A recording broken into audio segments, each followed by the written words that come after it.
Hi friends, welcome to CSEB aspirants. ഇന്ന് നമ്മൾ discuss ചെയ്യുന്നത് corporation and other economic system എന്ന ടോപ്പിക്കാണ്. ഈ ചാനൽ ആദ്യമായി കാണുന്നവരാണെങ്കിൽ ഒന്ന് സബ്സ്ക്രൈബ് ചെയ്ത് സപ്പോർട്ട് ചെയ്യുക. മുൻപുള്ള വീഡിയോസ് കാണാൻ ഡിസ്ക്രിപ്ഷൻ ബോക്സ് ചെക്ക് ചെയ്യുക, അല്ലെങ്കിൽ ചാനലിൻ്റെ പ്ലേലിസ്റ്റ് ചെക്ക് ചെയ്യുമല്ലോ. അപ്പോൾ നമുക്ക് ക്ലാസ്സിലേക്ക് പോവാം. Corporation and other economic system important ആയ ഒരു ഭാഗം തന്നെയാണ്. Corporation and other economic system.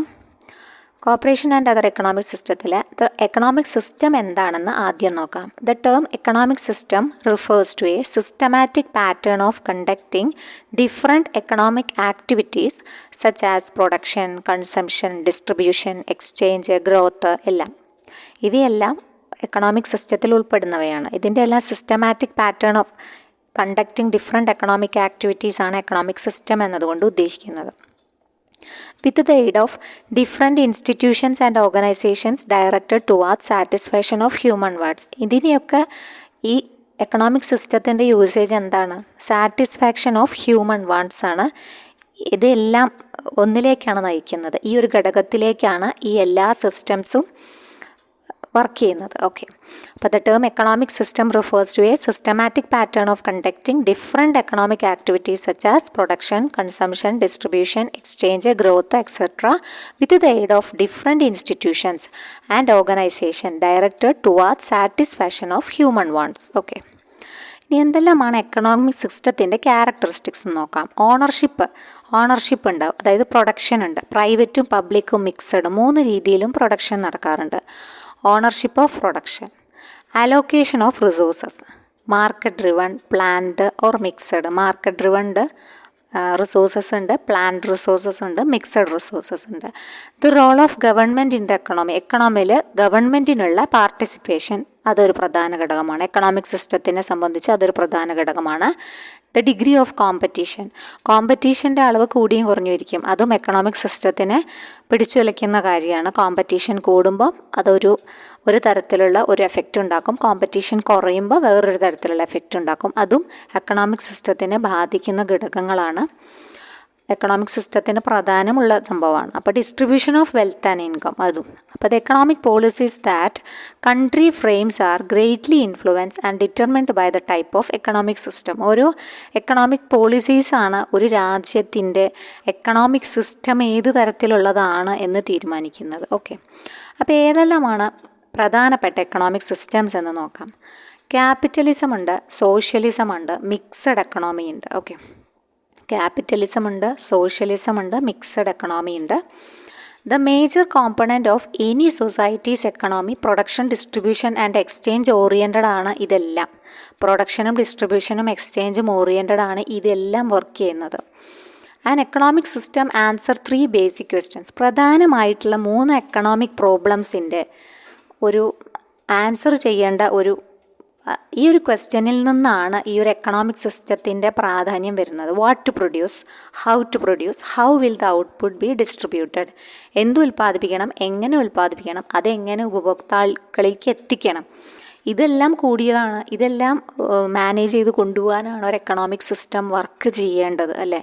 What to produce, how will the output be distributed. ഇതിൻ്റെ എല്ലാം ഒരു ആൻസറാണ് എക്കണോമിക് സിസ്റ്റം എന്ന് വെച്ചാൽ. ആൻസർ ആവണം എക്കണോമിക് സിസ്റ്റത്തിൻ്റെ ഒരു ഔട്ട്പുട്ട് എന്ന് പറഞ്ഞാൽ. Okay, the present form of Indian society is a mixed എക്കണോമിയാണ് നമ്മുടെ economy.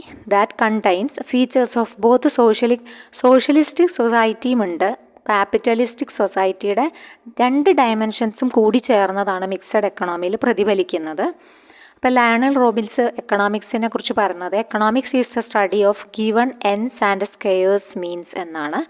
Economic system shows the way in which the different factors of production should be employed to achieve the ultimate end of the fulfilment of human wants. Okay, ഇനി ക്യാപിറ്റലിസത്തിനെ കുറിച്ച് നോക്കാം. അപ്പോൾ എന്താണ് ക്യാപിറ്റലിസത്തിൻ്റെ ഗുണദോഷങ്ങൾ എന്തെല്ലാമാണ് എന്നെല്ലാം നമ്മൾ അറിഞ്ഞാൽ മാത്രമേ ക്യാപിറ്റലിസത്തിനെ കുറിച്ച് നമുക്ക് പൂർണ്ണമായിട്ട് അറിയാൻ പറ്റൂ. അപ്പോൾ capitalism business and industry is organised and managed by private enterprises. അതാണ് പ്രധാനം. പ്രൈവറ്റ് എൻ്റർപ്രൈസസ് ആണ് ഇൻഡസ്ട്രിയെ ഓൺ ചെയ്തിരിക്കുന്നത്, അല്ലേ? Managed and organised by private enterprise with a view to make maximum profit. അവരുടെ ഏറ്റവും വലിയ ഒരു ഏറ്റവും വലിയൊരു ഗോൾ എന്താണ്? മാക്സിമം പ്രോഫിറ്റ് തന്നെയാണ് ഏറ്റവും വലിയ ഗോള്. എത്രത്തോളം പ്രോഫിറ്റ് ഉണ്ടാക്കാൻ പറ്റുമോ അത്രത്തോളം പ്രോഫിറ്റ് ഉണ്ടാക്കണം. അതാണ് ക്യാപിറ്റലിസ്റ്റിക് ഉന്നം വയ്ക്കുന്നത് തന്നെ. ഓക്കെ, ക്യാപിറ്റലിസം ഒരു ഓൾഡസ്റ്റ് ഫോം ഓഫ് സോഷ്യലിസ്റ്റ് സിസ്റ്റമാണ് after the break down of feudalism. ഫ്യൂഡലിസത്തിന് ശേഷമാണ് ക്യാപിറ്റലിസം. ഓക്കെ, ഫ്യൂഡലിസം എന്ന് വെച്ചാൽ economic and political system. French revolution 1789 ആ സമയത്ത് വരെ നിലനിന്നിരുന്നതായിരുന്നു ഫ്യൂഡലിസം. ക്യാപിറ്റലിസത്തിൻ്റെ കാര്യം പറയുകയാണെങ്കിൽ അവിടെ entire means of production and factors of production, distribution of goods and services എല്ലാം ഹാൻഡിൽ ചെയ്യുന്നത് ആരാണ്? പ്രൈവറ്റ് ഇൻഡിവിജ്വൽസാണ്. അവിടെ എല്ലാം കുത്തകയാണ് അവരുടെ. പ്രൈവറ്റ് ഇൻഡിവിജ്വൽസിൻ്റെ കുത്തകയാണ് എന്ത് കാണുന്നത്? ക്യാപിറ്റലിസത്തിൽ കാണുന്നത്. അവരുടെ മൊണോപ്പൊളിയാണ് അവിടെ. ഫാക്ടേഴ്സ് ഓഫ് പ്രൊഡക്ഷൻ ഏതെല്ലാമാണ്? Land, labour, capital and organisation ആണ് 4 ഫാക്ടേഴ്സ് ഓഫ് പ്രൊഡക്ഷൻ എന്ന് പറയാം. പ്രധാനപ്പെട്ട 4 ഫാക്ടേഴ്സ് ഓഫ് പ്രൊഡക്ഷൻ ഏതെല്ലാമാണ്? Land, labour, capital and organisations. ഇത് 4 ഓൺ ചെയ്ത് വെച്ചിരിക്കുന്നത് ആരാണ്? പ്രൈവറ്റ് ഇൻഡിവിജ്വൽസ് ആണ്.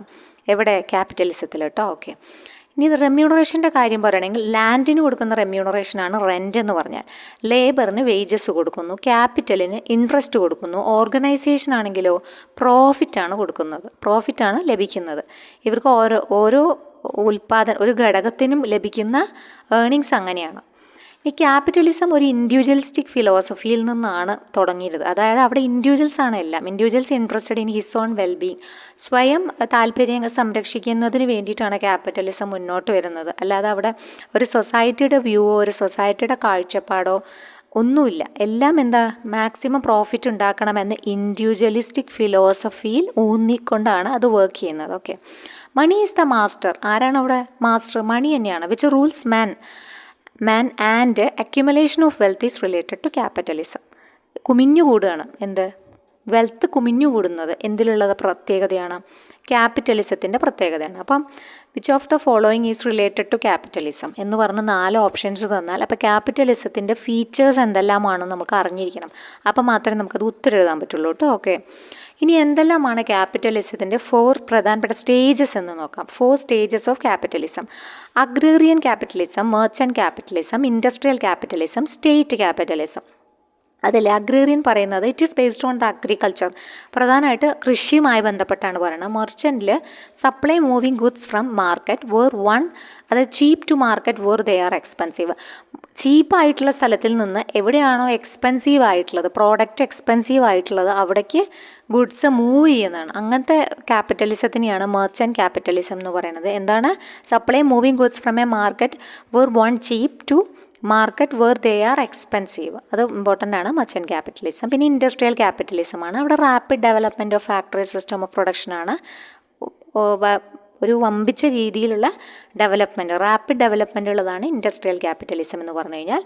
പിന്നെ പ്രധാനപ്പെട്ടത് ലേസി ഫെയർ ക്യാപിറ്റലിസമാണ്. അതാണ് പ്യുവറസ്റ്റ് ഫോം ഓഫ് ക്യാപിറ്റലിസം എന്ന് പറഞ്ഞാൽ.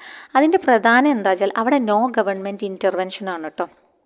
ഈ എക്കണോമിക് ആക്ടിവിറ്റിയിൽ ഗവൺമെൻറ് ഇൻ്റർവീൻ ചെയ്യുന്നതില്ല. അതാണ് ലേസിസ് ഫെയറിൻ്റെ പ്രത്യേകത. അപ്പോൾ laissez faire means there is no government intervention in economic activity. അപ്പോൾ 4 ടൈപ്പ് മനസ്സിലായേണ്ടാവുമെന്ന് വിചാരിക്കുന്നു. 4 സ്റ്റേജസ് ആണ് കേട്ടോ. മനസ്സിലായേണ്ടെന്ന് വിചാരിക്കുന്നു. ലേസിസ് ഫെയർ എന്ന് പറഞ്ഞു കഴിഞ്ഞാൽ ഫ്രഞ്ച് വേർഡിൽ നിന്നാണ് ഉത്ഭവം. ലീവ് അലോൺ എന്നുള്ള അർത്ഥമാണ്. In capitalism money, product, money എല്ലാം മണിയായി ബന്ധപ്പെട്ടാണ്. Capitalism each according to his ability, each according to his ക്യാപിറ്റലിൽ ഊന്നിയിട്ടാണ് എബിലിറ്റി തീരുമാനിക്കുന്നത്. അല്ലാതെ free market economy means lack of participation by government in regulating business. Free market economy production depends upon demand and supply. Theory of survival the fittest is related to capitalism. Survival of the fittest ആണ് എന്ത്? ക്യാപിറ്റലിസവുമായി ബന്ധപ്പെട്ടിട്ടുള്ള പ്രധാനപ്പെട്ട ഒരു point എന്ന് പറഞ്ഞു കഴിഞ്ഞാൽ. Adam Smith ആണ് father of capitalism എന്നറിയപ്പെടുന്നത്. ആരാണ്? Father and father of capitalism എന്നറിയപ്പെടുന്നത് ആരാണ്? ആഡം സ്മിത്ത് ആണ് കേട്ടോ. ഓക്കെ, ആഡം സ്മിത്തിൻ്റെ പ്രധാനപ്പെട്ട ബുക്കാണ് the theory of moral sentiments in 1759 എന്ന് പറഞ്ഞിട്ടുള്ളത് ആഡം സ്മിത്തിൻ്റെ പ്രധാനപ്പെട്ട ഒരു ബുക്കാണ് കേട്ടോ. ഓക്കെ, അപ്പോൾ അത് ഇമ്പോർട്ടൻ്റ് ആണ്. പിന്നെ വെൽത്ത് ഓഫ് നേഷൻസും പ്രധാനപ്പെട്ടതാണ്. 1776 വെൽത്ത് ഓഫ് നേഷൻസ്. അപ്പോൾ രണ്ടും പഠിച്ചിരിക്കണം. ആഡം സ്മിത്തിൻ്റെ first book the theory of moral സെൻറ്റിമെൻറ്റ്സും പിന്നെ വെൽത്ത് ഓഫ് നേഷൻസ് 1776. പിന്നെ എന്തെല്ലാമാണ് ഫീച്ചേഴ്സ് ഓഫ് ക്യാപിറ്റലിസം എന്ന് നമുക്ക് ജസ്റ്റ് ഒന്ന് ഡിസ്കസ് ചെയ്യാം. നമ്മളിവിടെ ഉൾക്കൊള്ളിച്ചിട്ടില്ല കേട്ടോ. ഓക്കെ, അപ്പോൾ എന്തൊക്കെയാണ് ഫീച്ചേഴ്സ് ഓഫ് ക്യാപിറ്റലിസം? ഇപ്പോൾ നമുക്ക് ഇതുവരെ മനസ്സിലായതിൽ നിന്ന് നമുക്ക് പറയാൻ പറ്റുമല്ലേ എന്തൊക്കെയാണ് ഫീച്ചേഴ്സ് ഓഫ് ക്യാപിറ്റലിസം എന്ന് പറഞ്ഞാൽ. പ്രൈവറ്റ് ഓണർഷിപ്പാണുള്ളത് അല്ലേ, പ്രോഫിറ്റ് മോട്ടീവാണുള്ളത്, അത് രണ്ടാമത്തെ പ്രധാനപ്പെട്ടതാണ്. പിന്നെ ക്രിയേഷൻ ഓഫ് മൊണോപ്പൊളി ഉണ്ടാക്കുന്നുണ്ട് അല്ലേ. നോട്ട് എ പ്ലാൻഡ് എക്കണോമി, ഒരു പ്ലാൻഡ് എക്കണോമി ആണോ അത്?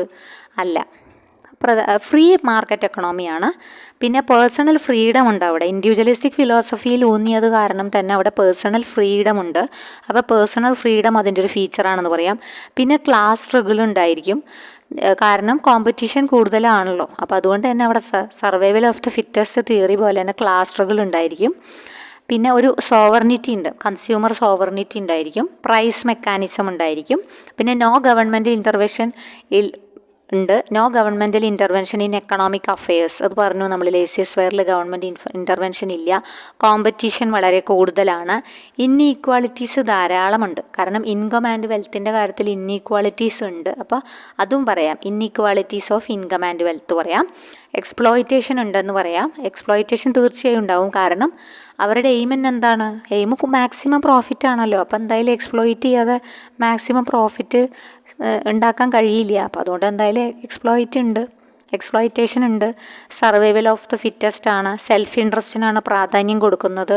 അപ്പോൾ concentration of wealth in few hands ആണ്. കുറച്ച് ആൾക്കാരുടെ കയ്യിൽ മാത്രം, നമ്മൾ പോലെ കയ്യൂക്കുള്ളവൻ കാര്യക്കാരൻ എന്ന് പറഞ്ഞ പോലെ, അതായത് കുറച്ച് ജനങ്ങളുടെ കയ്യിൽ അല്ലെങ്കിൽ കുറച്ച് ഇൻഡിവിജ്വൽസിൻ്റെ കയ്യിൽ മാത്രം ഇത് ഒരു കുടുങ്ങിക്കിടക്കുന്ന അവസ്ഥയുണ്ടായിരിക്കും. അവർ കുറച്ച് ഉയർന്നു വന്നവർ ബാക്കിയുള്ളവരെയൊക്കെ അടിച്ചമർത്തി ഇങ്ങനെ ഒരു മെയിൻറ്റെയിൻ ചെയ്ത് കൊണ്ടുപോകും ആ മാർക്കറ്റിന്. അപ്പോൾ അതൊക്കെയാണ് ഇതിൻ്റെ ഒരു ഫീച്ചേഴ്സ് എന്ന് പറഞ്ഞിട്ട് നമ്മൾ ഓർത്തിരിക്കേണ്ടത് കേട്ടോ. അതാണ് പ്രധാനപ്പെട്ട ഫീച്ചേഴ്സ് എന്ന് പറയുന്നത്.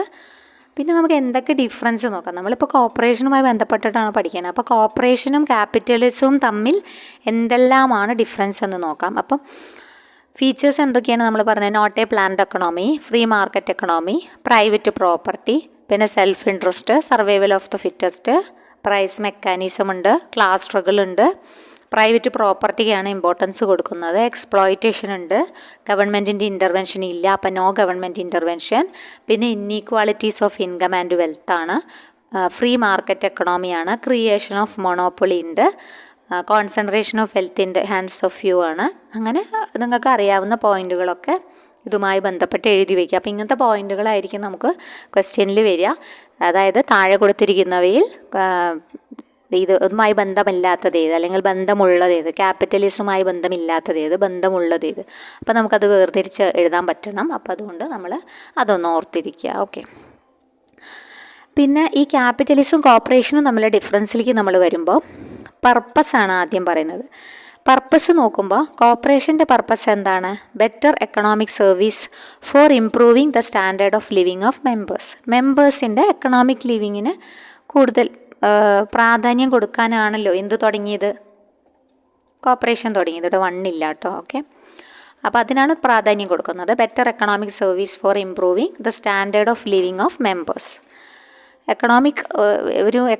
അവരുടെ എക്കണോമിക്കായ ഉന്നമനത്തിനാണ് കോർപ്പറേഷൻ പ്രാധാന്യം കൊടുക്കുന്നത്, മെമ്പേഴ്സിൻ്റെ.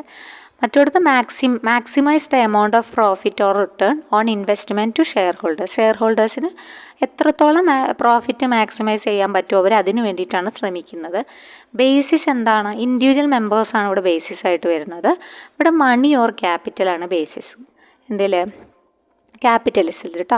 മെമ്പർഷിപ്പിൻ്റെ കാര്യം പറയുകയാണെങ്കിൽ ഓപ്പൺ മെമ്പർഷിപ്പാണ്. ഇവിടെ ക്ലോസ്ഡ് ടൈപ്പാണ് with sale of unrestricted shares. ഇവിടെ with restriction on share capital. ഇവിടെ ഷെയർ ക്യാപിറ്റലിന് റെസ്ട്രിക്ഷൻസ് ഉണ്ട്, ഇവിടെ ഇല്ല. അഡ്മിനിസ്ട്രേഷൻ്റെ കാര്യം പറയുകയാണെങ്കിൽ on democratic principles with one man one vote പ്രിൻസിപ്പിളാണ് നമ്മൾ ഫോളോ ചെയ്യുന്നത്, കോർപ്പറേഷൻ ഫോളോ ചെയ്യുന്നത്. അവിടെ പ്രോക്സീനെ അലൗ ചെയ്യില്ല എന്ന് പറഞ്ഞിട്ട്, അത് പ്രധാനപ്പെട്ട ഒരു ഫീച്ചറാണല്ലോ. പ്രോക്സി നോട്ട് അലൗഡ് നമ്മൾ പഠിക്കുന്നുണ്ട് അല്ലേ. ഇവിടെ എന്താണ്, control is really vested in a few people in the inner circle and voting by proxy is allowed. Control ചെയ്യുന്നത് ശരിക്കും കുറച്ച് വ്യക്തികളാണ് കൺട്രോൾ ചെയ്യുന്നത്, പക്ഷെ അവിടെ പ്രോക്സീനെ അലൗ ചെയ്യാൻ പറ്റും.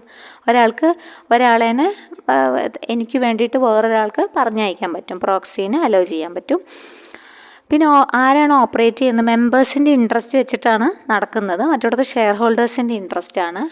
പിന്നെ members and from non members fund collect ചെയ്യുമ്പോൾ എങ്ങനെയാണ്, മെമ്പേഴ്സ് എന്നും നോൺ മെമ്പേഴ്സ് എന്നും ഉണ്ട്. ഇവിടെ എനിവൺ ഹു ആർ ഇൻട്രസ്റ്റഡ് അല്ലേ, ആർക്കാണോ താല്പര്യമുള്ളത് ആ ഒരു ഓർഗനൈസേഷൻ്റെ ഭാഗമാവാൻ ആർക്ക് വേണമെങ്കിലും ഇൻട്രസ്റ്റഡ് ആവാം, ഷെയർ എടുക്കാം.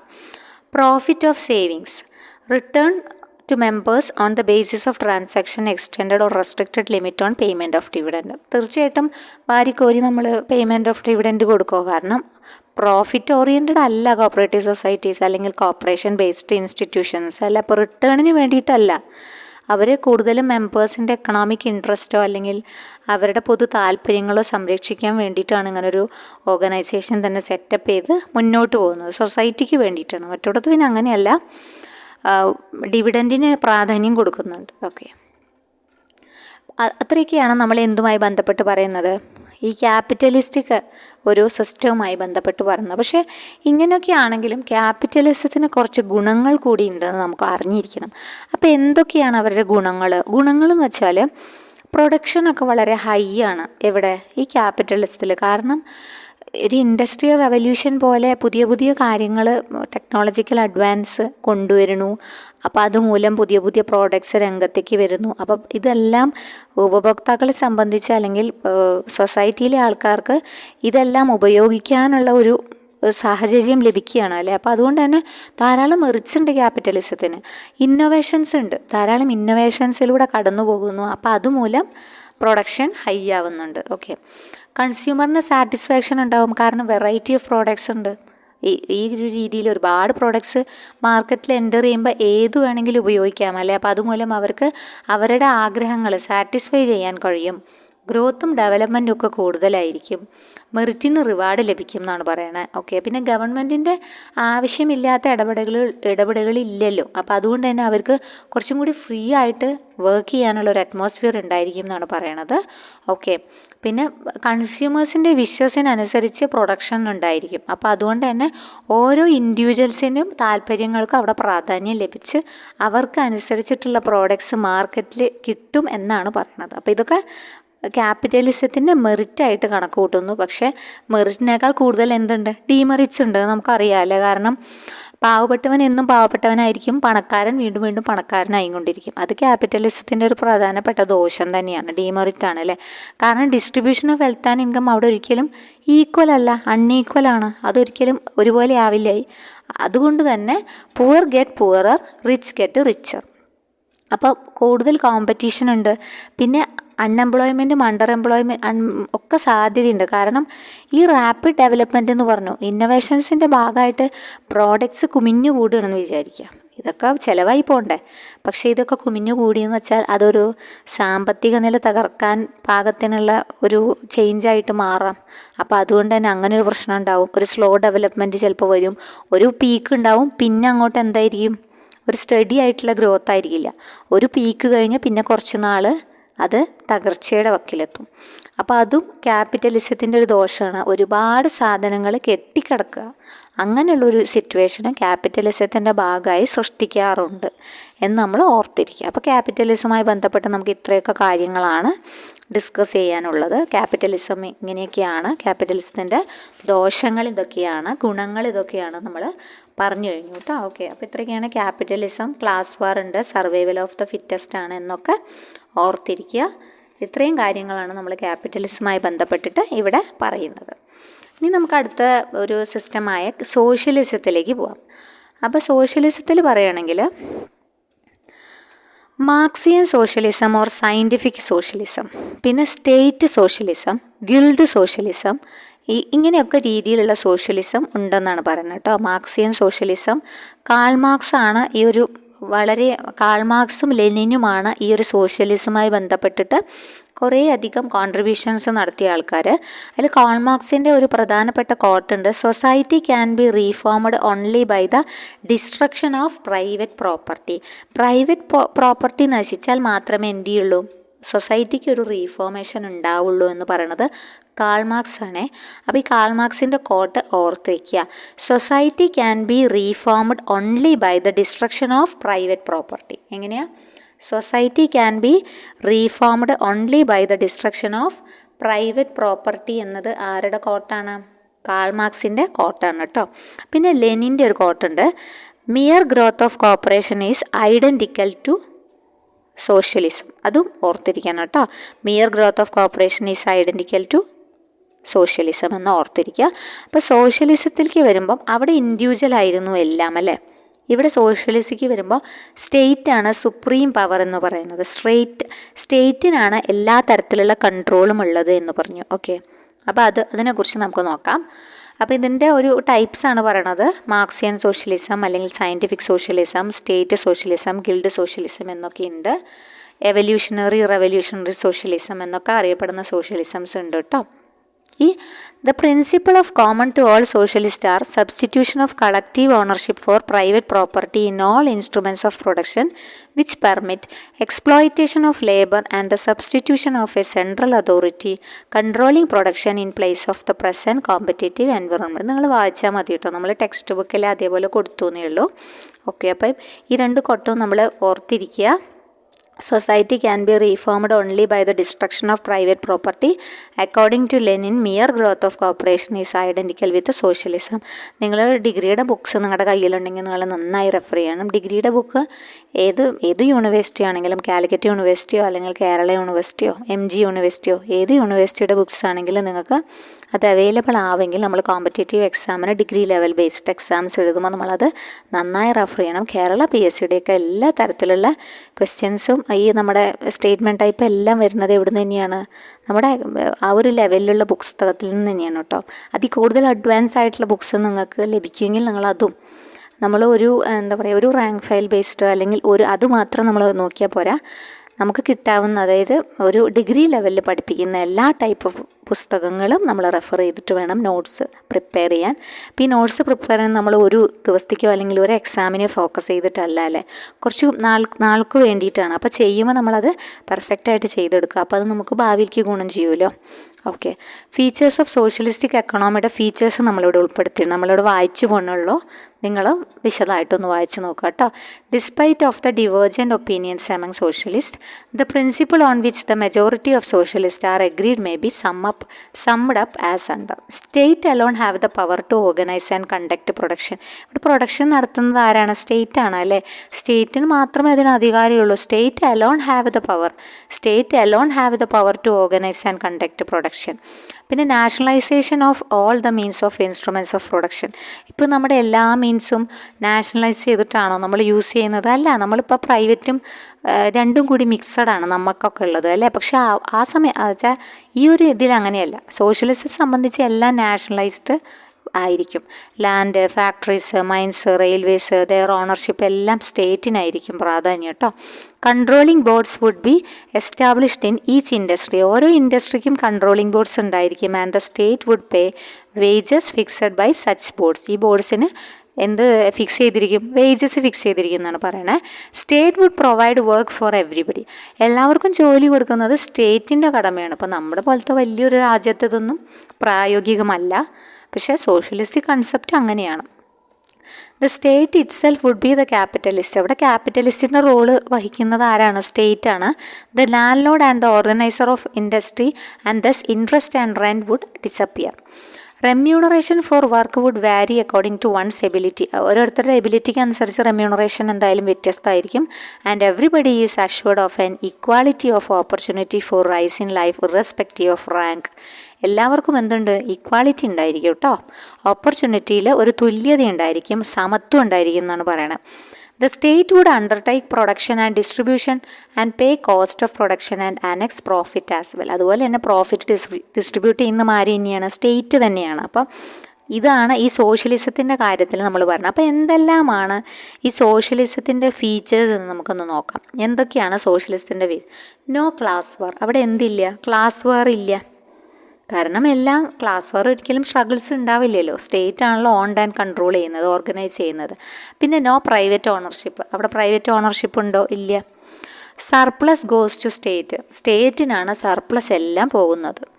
Welfare of the people. ലക്ഷ്യം എന്താണ്? പീപ്പിളിൻ്റെ വെൽഫെയർ ആണ്. ഓക്കെ. ബാലൻസ്ഡ് എക്കണോമിക് ഡെവലപ്മെൻ്റ് ആണ് അവിടെ നടക്കുന്നത്. എക്കണോമിക് ഇക്വാളിറ്റി ഉണ്ട്. പിന്നെ minor role in price mechanism. വല്ലാതെ പ്രൈസ് മെക്കാനിസം ചേഞ്ചസ് ഉണ്ടാവും വഴിയില്ല. ഇതെല്ലാം സ്റ്റേറ്റ് കൺട്രോൾ ചെയ്യുന്നുണ്ട്. പിന്നെ അതുപോലെ തന്നെ ഇവാലുവേറ്റ് ചെയ്യുന്നുണ്ട്.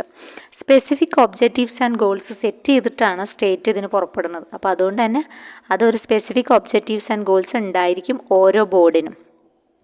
നോ കോമ്പറ്റീഷൻ ഇല്ല. Remuneration is made on the basis of each according to his ability and each according to his need. അവരുടെ ആവശ്യത്തിനും കഴിവിനും അനുസരിച്ചിട്ടാണ് റെമ്യൂണറേഷൻ കൊടുക്കുന്നതെന്നാണ് പറയണത് അല്ലേ. അപ്പോൾ ഇത്രയാണ് സോഷ്യലിസത്തിൻ്റെ പ്രധാനപ്പെട്ട ഫീച്ചേഴ്സ് എന്ന് പറയുന്നത്. അപ്പോൾ എന്തൊക്കെ സിമിലാരിറ്റീസ് ആണ് സോഷ്യലിസവും കോർപ്പറേഷനും തമ്മിലുള്ളത് ജസ്റ്റ് ഒന്ന് നോക്കിയിട്ട് പോകാട്ടോ. എന്തൊക്കെ സിമിലാരിറ്റീസ് ഉണ്ട്. ഒക്കെ കോർപ്പറേഷൻ ഈസ് മോർ ഏതുപോലെ സോഷ്യലിസത്തിനോട് വളരെ അടുത്ത് നിൽക്കുന്നതാണ് എന്ത്? കോർപ്പറേഷനും. Corporation is the half way house between capitalism and socialism എന്ന് പറയാട്ടോ. Both are mean for abolition of capitalism. രണ്ടിൻ്റെയും പ്രധാനപ്പെട്ട ലക്ഷ്യം എന്താണ്? ക്യാപിറ്റലിസം എങ്ങനെയെങ്കിലും ഒന്ന് അബോളിഷ് ചെയ്യണം. അതാണ് അവരുടെ ലക്ഷ്യം. Both aims at welfare of the community.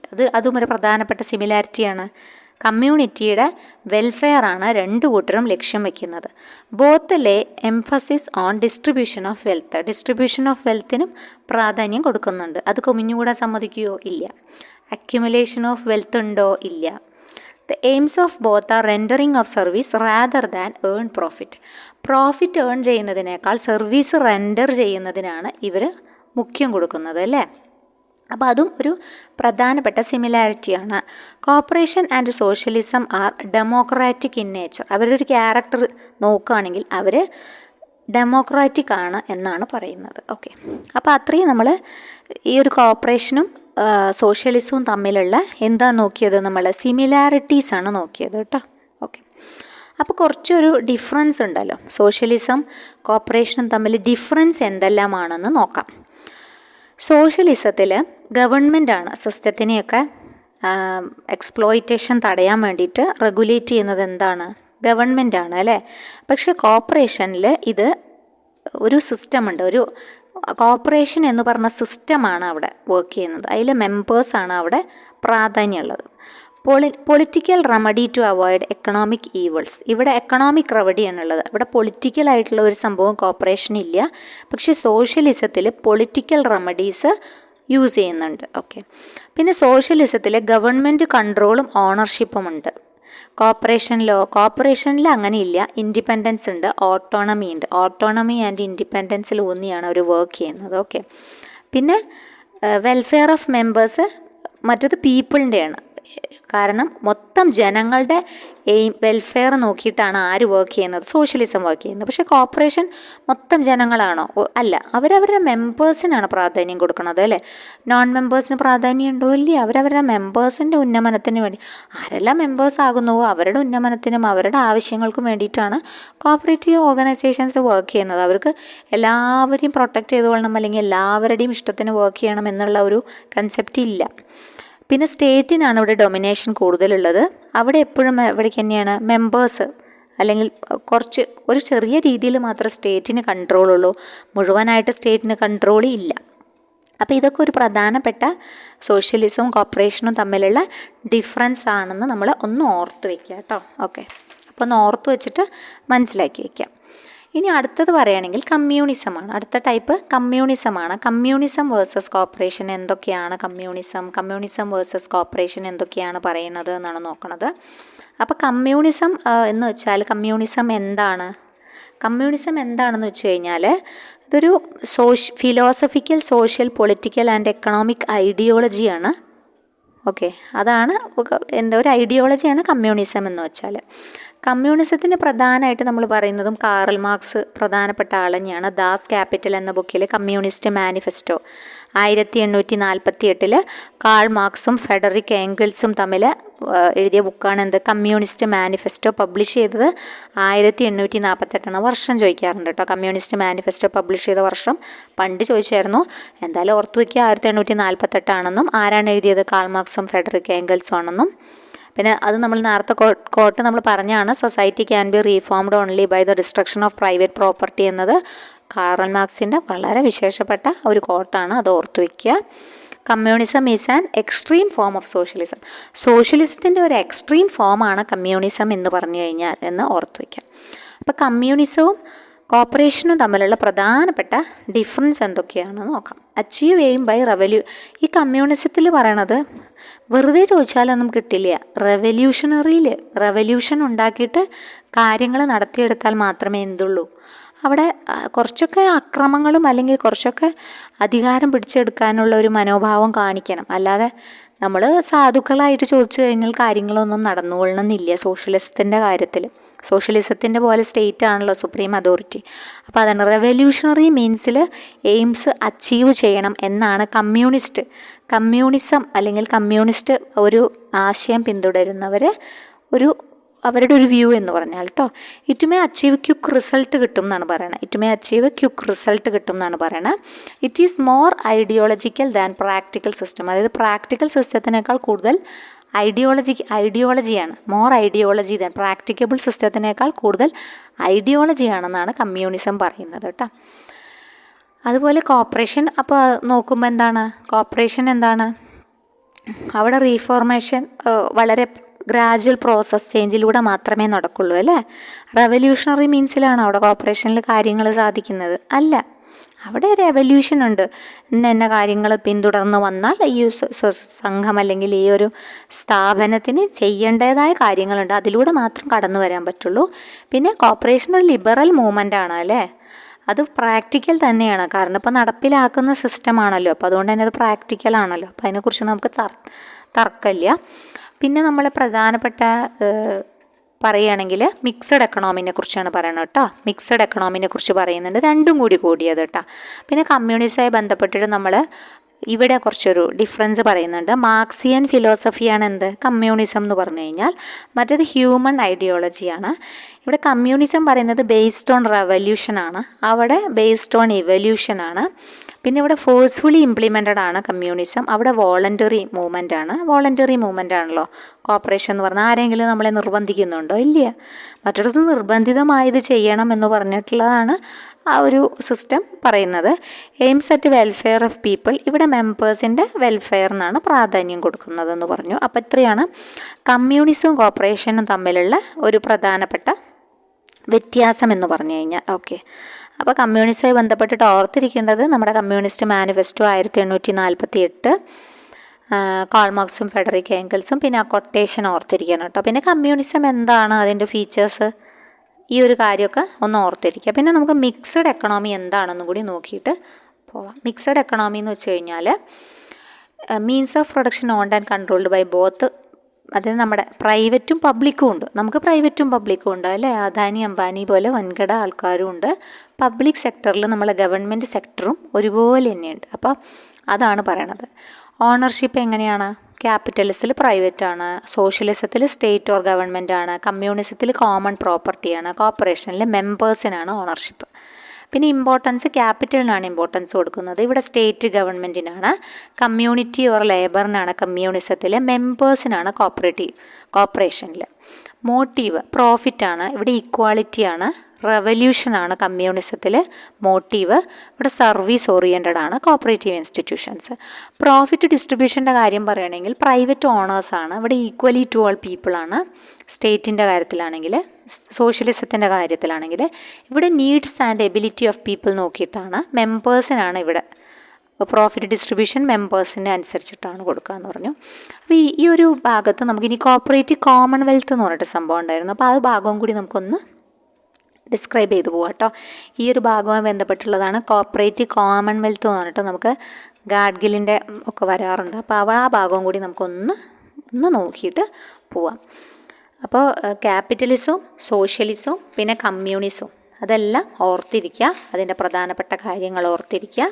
പിന്നെ ഉട്ടോപ്യൻ സോഷ്യലിസം, നമ്മൾ ആരാണ് ഉട്ടോപ്യൻ സോഷ്യലിസ്റ്റായിട്ട് നമ്മൾ ഉട്ടോപ്യൻ സോഷ്യലിസം എന്താണ്? These means were intellectual and mainly came working ക്ലാസ്സിൽ നിന്ന് ഉടലെടുത്തതാണ് ഈ ഉട്ടോപ്യൻ സോഷ്യലിസം എന്ന ആശയം അല്ലേ. ദിവാസ്വപ്നം കാണുന്ന ലോകം പോലെ, അതിൽ ഒരിക്കലും അത് അച്ചീവ് ചെയ്യാൻ പറ്റില്ല. നമ്മൾ റോബർട്ട് ഓവനൊക്കെ പറയാറുണ്ട് ഉട്ടോപ്യൻ സോഷ്യലിസ്റ്റ് ആണെന്നല്ലേ. പിന്നെ ഉട്ടോപ്യ എന്ന് പറഞ്ഞിട്ട് തോമസ് മോറിൻ്റെ ഒരു ബുക്കുണ്ട് കേട്ടോ, ഉട്ടോപ്യ എന്ന് പറഞ്ഞിട്ട് കേട്ടോ. തോമസ് മോറിൻ്റെ ബുക്കുണ്ട് ഉട്ടോപ്യ എന്ന് പറഞ്ഞിട്ട്, അതൊന്ന് ഓർത്തിരിക്കുക. തോമസ് മോറിൻ്റെ ബുക്കാണ് ഉട്ടോപ്യ എന്ന് പറഞ്ഞിട്ടുള്ളത്. അപ്പോൾ പിന്നെ നമുക്ക് പറയാനുള്ളത് കോപ്പറേറ്റീവ് കോമൺവെൽത്ത് ആണ്. അപ്പോൾ എന്താണ് കോപ്പറേറ്റീവ് കോമൺവെൽത്ത്? കോപ്പറേറ്റീവ് കോമൺവെൽത്ത് എന്ന് പറഞ്ഞ ഐഡിയ ആരാണ് ഫസ്റ്റ് നൽകിയത്? ഗാഡ്ഗിലാണ് കേട്ടോ, ഗാഡ്ഗിലാണ്. കോമൺവെൽത്ത് ഗാഡ്ഗിൽ, കോപ്പറേറ്റീവ് കോമൺവെൽത്ത് ഗാഡ്ഗിലുമായി ബന്ധപ്പെട്ടിരിക്കുന്നു. അപ്പോൾ ചോദ്യം വരാറുണ്ട്, അപ്പോൾ അത് ഓർത്തിരിക്കുക. Who was a strong believer of cooperative ഐഡിയൽസിൻ്റെ വളരെയധികം വലിയൊരു വിശ്വാസമുള്ള ആളാണ് ഗാഡ്ഗിൽ എന്ന് പറഞ്ഞാൽ. അപ്പം അദ്ദേഹം ചിന്തിക്കുന്നത് എന്താ വെച്ചാൽ ഒരു ന്യൂ സൊസൈറ്റി, ഈ ഒരു കോപ്പറേറ്റീവ് കോമൺവെൽത്ത് വെച്ച് എന്താണ് ഉദ്ദേശിക്കുന്നതെന്നാണ്. He thought of a new society based on cooperative system. According to the exponents of this idea, the people are essentially good and they are ready to work on cooperative principles. അവർ people എന്ത് ചെയ്യണം? Cooperative പ്രിൻസിപ്പിൾസിൽ ഊന്നി work ചെയ്യാൻ താല്പര്യപ്പെടണം അല്ലേ. The only prerequisite for developing such cooperative സ്പിരിറ്റിന് ചെയ്യാനുള്ളത് എന്താ വെച്ചാൽ people should be made to realise the importance of cooperative ideals.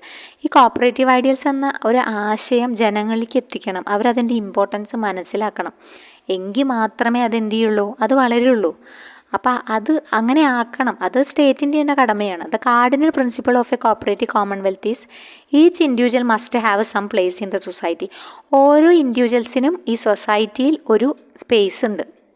വ്യക്തമാണ് സംഭവം, ഐഡിയ നല്ലതാണ് അല്ലേ. എല്ലാവർക്കും ഒരു പ്ലേസ് ഉണ്ട്, എല്ലാവർക്കും ഒരു വോയിസ് ഉണ്ട് എന്നൊക്കെ പറഞ്ഞത് വളരെ നല്ല കാര്യമാണ്. അപ്പോൾ അത് ഇതാണ് ഈ ഒരു കോപ്പറേറ്റീവ് കോമൺവെൽത്തിൻ്റെ കാർഡിയൽ പ്രിൻസിപ്പിൾ. എന്താണ്? Each individual must have some place in the society. എവിടെ ഇല്ലാത്തത്?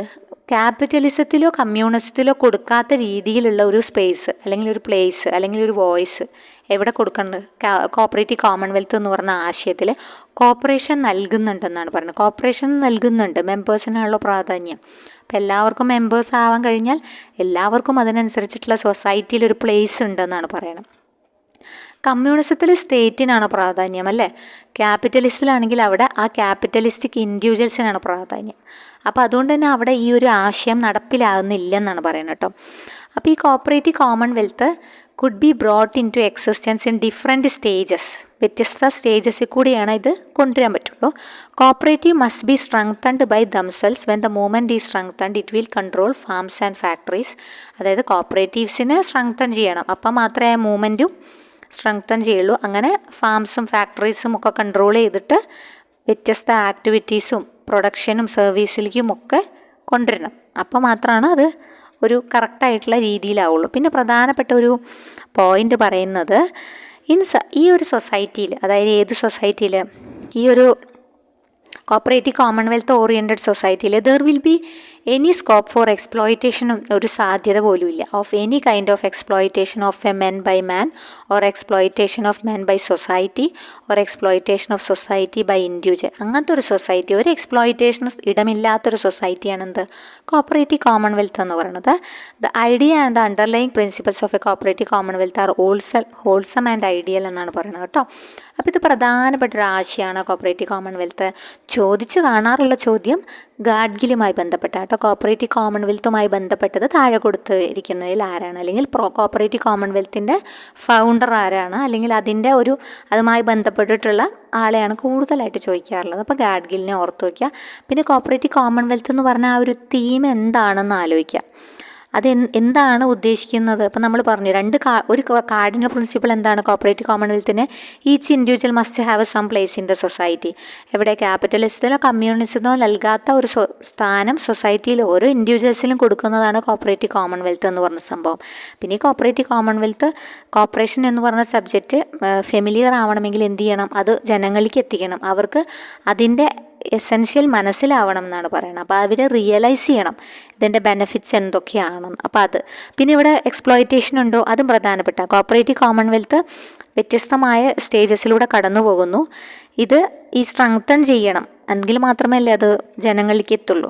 അപ്പം പിന്നെ മാത്രമല്ല ഇവിടെ എക്സ്പ്ലോയിറ്റേഷൻ ഇല്ല, ആ ഒരു പോയിന്റും കൂടി ഓർത്തിരിക്കുക. Exploitation of men by man or exploitation of men by society or exploitation of society by individuals എന്ന സംഭവം ഇല്ലാത്ത സച്ച് എ സൊസൈറ്റി, ഇതൊന്നും ഇല്ലാത്ത സച്ച് എ സൊസൈറ്റിയാണ് നമ്മൾ എന്ത് പറയുന്നത്, കോപ്പറേറ്റീവ് കോമൺവെൽത്ത് എന്ന് പറയുന്നത് കേട്ടോ. അപ്പോൾ അത് അത്രയാണ് കോപ്പറേറ്റീവ് കോമൺവെൽത്തുമായി ബന്ധപ്പെട്ടിട്ട് നമുക്ക് പറയാനുള്ളത്. അപ്പോൾ ഈ ഒരു ഭാഗം ഇത്രയാണ് നമ്മൾക്ക് പഠിക്കാനുള്ളത്. ഈ ഭാഗം വ്യക്തമായിട്ടുള്ള സിലബസിൽ നമ്മൾ JCAക്കൊക്കെ കറക്റ്റായിട്ടുള്ള കൊടുത്തിട്ടുള്ള സിലബസ് ഇത്രയാണ് കേട്ടോ. എക്കണോമിക് സിസ്റ്റവുമായി ബന്ധപ്പെട്ടിട്ടുള്ള ഭാഗം ഇത്രയാണുള്ളത്.